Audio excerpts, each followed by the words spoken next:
another video. Nah, I'm playing. But back with another video. We're gonna do LSD and heroin and crack today. We want. I know y'all been asking for this, this video. No, I'm just fucking around. But no, we're gonna do scary reaction videos. You know what I'm saying? I couldn't think of anything else. Not really. There ain't shit going on, and there is shit going on, but ain't that enough to bring my attention to. But yeah, that's what we do, guys. Watch some scary reaction videos, and I'm on the phone right now with the mamas, the one and only mamas. So if y'all hear somebody else talking, that's my girlfriend. Why? I have never made an attempt or even said that I was planning to. They send me to a psych ER, at which point they usually put me on a 5150. For those who don't know, that means a 3-day hold. They send me off to the local psych ward. None of this has really bothered me before. I have good insurance, so the place they send me is basically like a hotel, where you can't have shoelaces. When they wheel you in is the worst part. And if you're admitted in the middle of the day like I was, you're wheeled right through the day room, where all the other patients stare at you coming in. This might be a good time to describe myself. I'm a male, just a bit over 6'2", around 285 pounds, with tattoos covering both arms. And since I have been depressed for months, my beard and hair were out of control at this point, and I looked like a generic biker. So generally I don't ever have a problem with people trying to mess with me. I'm a very friendly guy, but unless you know me, I don't look like it. As I have been through this a couple of times before, I know the gist of what's going to happen. They take all my info, make sure that I have no laces or anything with strings, and they then show me to my room. This psych ward is co-ed, but roommates can only be the same sex. It's also low security, meaning everyone in here is supposedly non-violent. My only problem with this place is that they have people like me with no history of mental illness who are just going through a hard time, mixed in with all different levels of patients. But in the last 2 visits here, I've never had a problem with anyone, and I was hoping that I would just do my 3 days and be done. They send me to my room, and the nurse says that my roommate's name is Tim. She also starts to say something along the lines of, Tim's a really nice guy. Which of course made me a bit weary. But we're in a psych ward. Everyone in here has some issues. These rooms are basically like any crappy motel, except maybe a bit bigger. There's 2 beds, a bathroom, which annoyingly doesn't have a full door, 1 desk, and each patient gets their own dresser. It's 3 p.m., and Tim is sound asleep, which isn't that weird, since everyone is on different medications that knock them out or make them just have weird sleep habits. So I don't think anything of it. As a matter of fact, after spending hours in the ER, and a couple more getting all signed in, I'm dead tired myself, and I decided to fall asleep, which I do almost instantly. I have no idea how long I slept for, but when I wake up, it's pitch black outside, and only the small floor light that you can't turn off is giving the room some illumination. Tim is wide awake and sitting up on his bed. Psst. What's up, man? I'm Brian. I would have said hi earlier, but you were sleeping. Didn't they say his name was Tim? I was trying to be as friendly as possible, since it's just easier to get along with everyone in places like this. Yeah, earlier I was a bit tired too. I try to sleep as much as possible so I don't have to interact with any of the demons. This should have been a giant red flag, and my cue to ask for a different room. But Tim was much smaller than me, and they search you when you first come in, so I had no reason to fear him, and I decided to make conversation with him about these demons, which I found out to him were all the nurses and doctors. After talking to him about this, I told him that I was still very tired and needed some more sleep. Okay, and it's really nice to finally have a fellow human as a roommate. I took this as a sign that he was okay with me, and that I didn't have to sleep with one eye open. I woke up early the next morning for fucked up. breakfast, since I hadn't eaten in 24 hours. After I sit down, Tim comes out and sits next to me. Aside from referring to the nurses and doctors as demons, he seemed pretty normal. We chatted about normal things for a while, until he suddenly stops talking and begins staring at someone behind me. You see her? That's Jessica. She's an angel. I turned around to see a very attractive girl who looked to be in her early 20s, maybe even 18 or 19. She waves and says hello to Tim and everyone else who was sitting in the dining room area. She was one of those social butterflies who goes out of their way to be super nice to everyone. When I looked back, I noticed that he was staring at her a bit too much, and I snapped my fingers. Hey man, don't freak her out. He gave me a very confused look, like I had said the most absurd thing in the world to him, and he got very quiet after that. Honestly, I didn't think much of it, as I had my own shit to deal with. The rest of the day was the usual. In a place like this, you have to go to meetings, talk to your doctor, take your medication, but the majority of the time you're just bored out of your mind. The TV gets like 4 channels. Even if one of them was HBO, it was hit or miss. So I spent the majority of the time reading books in the day room.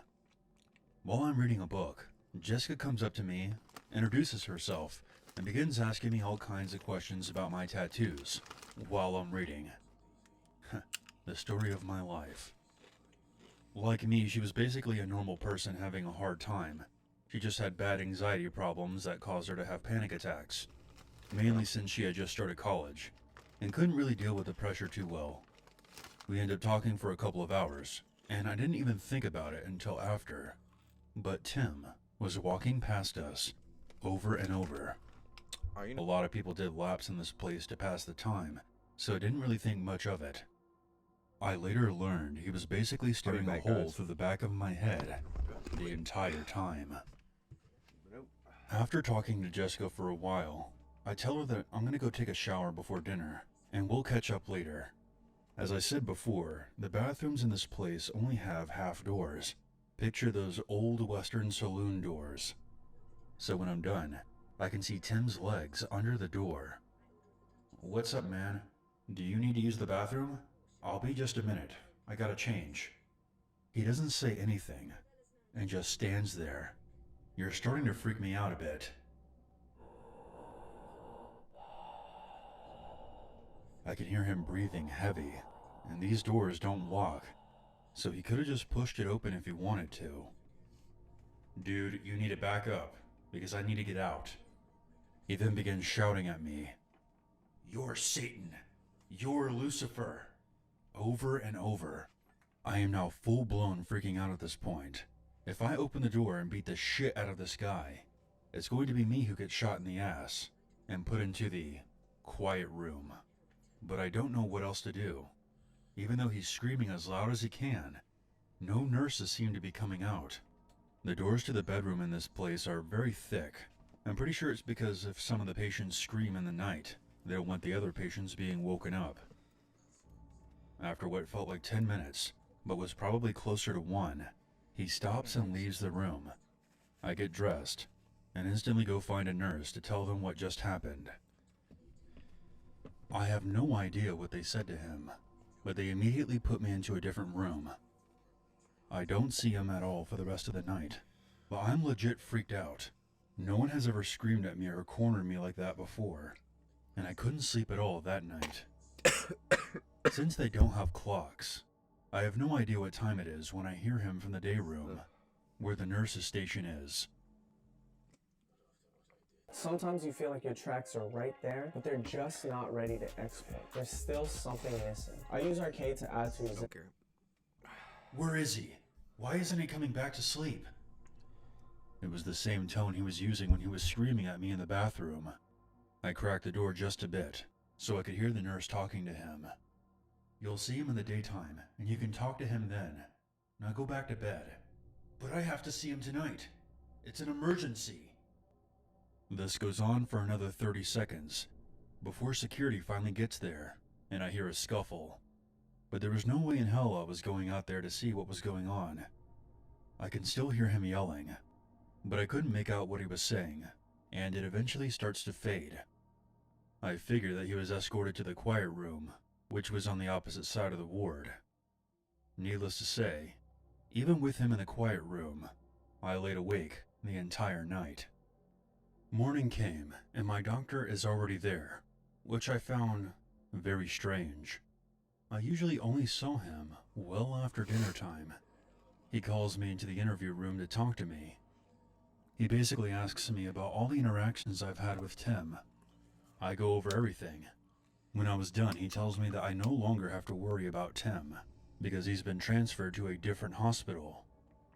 I have lived around here my entire life, so I actually knew about the hospital he was sent to, and it's pretty hardcore. It's the kind of place where they lock you into a room most of the day. I felt kind of bad, because I knew he thought I was trying to steal his angel, and was just angry with me over a misunderstanding. But whatever. It's also nice to know that I'm not going to have to hit some poor guy in the face for creeping me the hell out. I finished my stay, and I actually felt a lot better about everything. My pain is being managed better, and I'm ready to stop being such a hermit. My grandmother comes and picks me up, and I think that we're ready to leave. But the doctor is there again very early, and my grandmother is giving me a look that has me a bit worried. I thought that they were going to make me stay longer. Once again, I was brought to the interview room. This is where they tell me what really happened that night, which they didn't want me knowing until I completed my treatment. That night, Tim came out over and over again, asking the nurse when I was coming back. The nurse just kept telling him that he would see me in the morning, and did not tell him that I had switched rooms. Apparently this went on for hours, before he finally started screaming about it. Security came and he was moved to the quiet room, and given a shot to incapacitate him. The nurse got in touch with Tim's doctor and told him about the situation. Tim's doctor suggested that he be moved to the medium security wing upstairs until I left. When they went to gather Tim's belongings, they found a 7-inch piece of metal that he had broke off from a table in the TV room. That room has cameras, and also has windows where you can see the nurse's station. So my guess is he waited until they weren't looking, and worked on it until he broke it off. I'm 99.99% certain that me asking to change rooms is what saved me from being stabbed to death while I was sleeping. The doctors agreed, which is why he was sent to that other hospital. Since he never actually attacked me, he wasn't charged with a crime, and I have no idea how long he was held for. But I'll be a happy man if I never run into him ever again. That's wild. I mean, shit. I don't think that was a bad one. What about you guys? I think, honestly, that was a good one. I fuck with it. Hold up.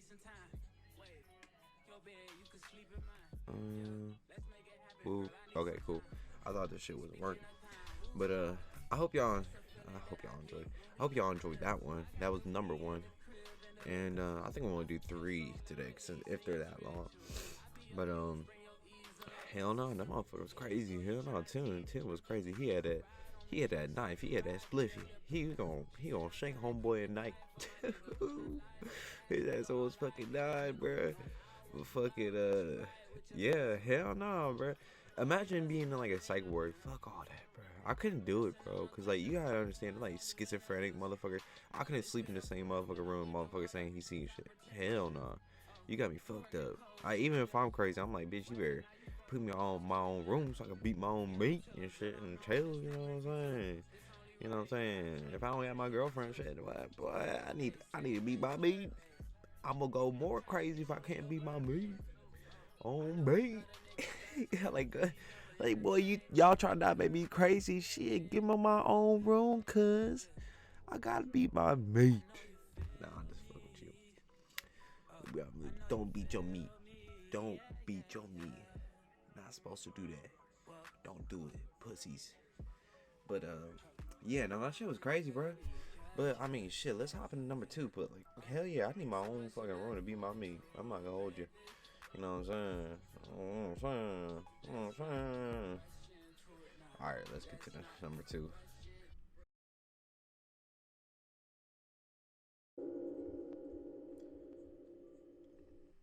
Florida. I've seen firsthand on several occasions why the infamous Florida man is always making headlines across the country. Heck, I could have been one of those Florida men back in the day. But I can tell you without a doubt that no matter how steeled you think you've become against the surprises life throws at you, you're never invincible. Life always holds the power to shock you to your core. I mean, take me for example. I spent my years in the military, and I've spent my years on the streets, drifting between one rock and another hard place. But no matter what messed up stuff I have to see go down or deal with, I always bounce back. Well, almost always. Out of everything I've seen, only one thing made me lose my cool. And I think it was just the sheer unexpectedness of it. Just that I didn't think anything like it could ever happen in broad daylight in the middle of the city. But there's no denying that this happened. Everyone knows about it these days. It was a nice sunny day in Miami. I was making my way across town down the concrete mess of a highway, just to get out of that part of town I'd been in for the last few weeks. I'd never owned a car, so I was taking my bike down the shoulder. Except I wasn't riding it. I hadn't been sleeping well, and the night before I didn't manage to catch any sleep at all. I was honestly too drowsy to pedal in a straight line, so I was literally just walking my bike down the shoulder of the road. There was a sidewalk next to me, but it was on the other side of a concrete barrier, like the ones they use to divide directions of traffic on freeways.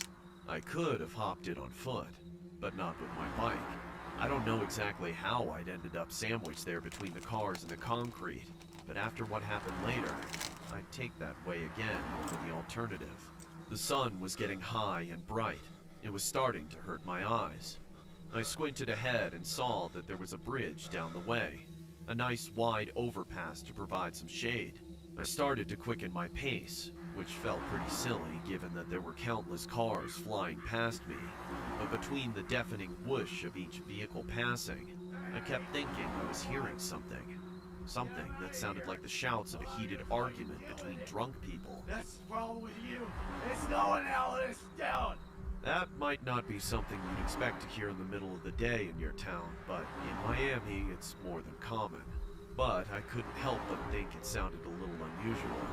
I figured that sleep deprivation was screwing with me. I pressed on, but as I got closer to the bridge, the shouting grew louder. It sounded more like screaming, but there was some other tone in there, like a growling, rabid dog. Every time I thought I was about to decipher it, a car would blow past me. Then, the sound would change. By the time I got to the bridge, Fetch me their souls! I couldn't tell where the noise was coming from. Straight ahead of me, just a few more yards under the shade. I peeked over the edge of the barrier onto the sidewalk and saw two hairy pairs of men's legs sliding around together on the sidewalk. I instinctively darted my eyes away, not wanting to see much more above the thigh level. These experimenting people need to get a room. What are they thinking? Doing stuff like that on the side of the road in the beaming sun? Well, obviously no one cares because no one's stopping. Just another day in Florida. I did my best to keep my eyes to myself as I passed under the shade. I was thankful for the break from the intense light, but beneath the underside of the road above, some strange sounds began to echo, forcing me in for another look. This wasn't an act of exhibition, but there were two messed up looking dudes lying naked on the concrete, and one of them was crouched over the other, tearing into a man's face with his teeth. There was blood gushing out and spilling onto the asphalt, bone showing through the bite wounds on the face, and flesh in the attacker's teeth as he looked up to notice me, just to scream like a feral zombie as he looked me dead in the eye. It was at that exact moment that I jumped onto my bike and pedaled off at top speed. All prior drowsiness was erased by the shot of adrenaline. I kept looking back to see if I was being ran down by that psycho, but luckily he'd been content with scaring me off. I rolled down the first ramp that I got to and immediately went looking for a cop. I found one not even a block away, surrounded by several other very concerned-looking citizens. The police officer, however, seemed annoyed, but I was in a panic, and I never panic, so I must have been a sight to see all on my own. I barged through all those people and got right up into the cop's face. There's a flippin' zombie on the frickin' pedestrian path. Up the ramp, just up that way. Come on, don't get hysterical with me, people. What do you mean by zombie? There's a dude eating another dude's face off, man. Finally, it seemed like something clicked in the cop's brain. He didn't say anything to us. He walked straight into his car, speaking something into his radio. Then he drove up the off-ramp going the wrong way, out of sight. Me and those other civilians traded a few strange looks, all in an understandable loss for words. Some of them looked like avid bicyclists. Others just looked like people who'd come out of their cars. I wondered how long that thing had been going on with all those people just driving past like that. Then we heard the gunshots. 5 of them in quick succession. Everybody on the street stopped what they were doing, dumbfounded. In just a few minutes, more and more cops came, followed by an ambulance, and then the army of press. News van after news van drove up to broadcast the scoop, live on the scene, or whatever. I heard some office building captured the whole thing on their security cameras. It was the talk of the town for weeks. I'm sure the name Miami was heard all across the world alongside zombie attack, cannibal eats face off homeless man, Florida man gets wasted and eats face. I don't care for any of that. People who weren't there seem fascinated by it, but I know more than anything that I never want to see pictures of that horrible tragedy. Just from seeing it one time, I was shaken up for months. I still get hair standing up on the back of my neck whenever I pass under a bridge. I bet you do, cuz I heard that shit's real. A person who was riding his bike here off the MacArthur Causeway yesterday afternoon says he saw one man eating another man alive. You're about to hear from the Miami man who had his face chewed off. My face was all finished up. My eyes got plucked out.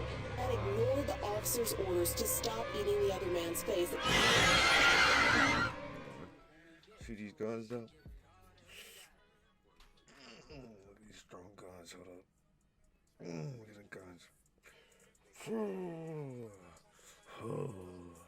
Not playing. I got the farm team, bro. Fucking working the factory for so damn long. Look at the price. Look at that. Sexy. Look at that. Look at that price. Fucking there, boy. Not bad. Super work with, homeboy. Been sick for a week. But alright, boys. We finna call it a day. I'm finna go to bed. It's like 3:38 in the morning. I'm ready to go to bed. I don't know about y'all. But yeah, so much love. I hope y'all enjoyed this video. If y'all like it, like, comment, subscribe, and God bless y'all. And keep Jesus in your life. Keep God in your heart. You know what I'm saying? Jesus too. And the Holy Spirit there too. You know what I'm saying? Because the only thing that's going to save us. So, we the followers of Jesus Christ. No cap. Remember that. Ayy, spin it back. Ayy. I can do it like laps. Ooh, spin it on the track. Ayy, getting all the racks. Ayy. Break it like Kit Kats. Ayy. Carrying them straps. Ayy. And that is that. Ayy. Wear no hat. Ayy. Hitting that dap. Ayy. Yeah, I'll fuck with y'all. Alright guys, I love this video, but for real, keep God in your hearts, keep Jesus in your hearts and Holy Spirit, and follow Jesus Christ. You know what I'm saying? The only way to get to heaven. But I want to say I love you guys. Hope you enjoyed this video. If you liked it, let me know. If you want to see more, let me know. If you don't, let me know. But either way, subscribe. I love y'all, and peace.